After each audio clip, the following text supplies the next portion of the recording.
Hello guys, welcome to our channel. இன்றைக்கி நம்ம சேனலில் என்ன பார்க்க போகிறோம்னு பார்த்தீங்கன்னா, இந்த சாமி சிலைகள் வச்சுருப்போம் இல்லைங்களா, அந்த சாமி சிலைகளை எப்படி க்ளீன் பண்ணுறது அப்படின்னு சொல்லி பார்க்கலாம் வாங்க.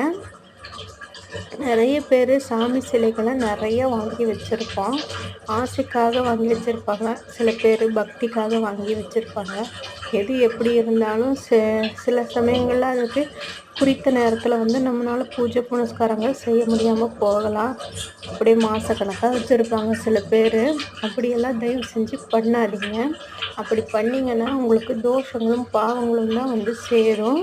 அதனால் உங்களால் மெயின்டைன் பண்ண முடியும் அப்படின்னும் போது மட்டும் வாங்கி வச்சுக்கோங்க. மெயின்டைன் பண்ண முடியல, சப்போஸ் 1 மாதம் 2 மாதம் அப்படி ஆயிடுச்சுன்னா, நீங்கள் வந்து இப்படி தண்ணி இருக்கு இல்லைங்களா, பைப்பில் நல்லா ஃபோர்ஸாக தண்ணி திருப்பி விட்டுட்டு அதில் வச்சு நல்லா ஒரு 2 நிமிஷம் 3 நிமிஷம் நல்லா அப்படியே இப்போ தண்ணியில் குளிர வைங்க. அது அப்படியே நல்லா குளிர்ந்து கொஞ்சம் கூலிங் ஆயிரும். அப்போ நமக்கு அந்த தோஷங்கள் அந்த பாவங்கள் வந்து சேராது. இப்படி ஓடுற தண்ணியில் அபிஷேகம் பண்ணாவே போதுமானது. இப்படி பண்ணி பாருங்கள், சரிங்களா? இந்த வீடியோ உங்களுக்கு பிடிச்சிருந்துச்சுன்னா லைக் பண்ணி வைங்க, ஷேர் பண்ணுங்கள், கமெண்ட் பண்ணுங்கள், மறக்காமல் சப்ஸ்கிரைப் பண்ணிக்கோங்க. தேங்க்யூ.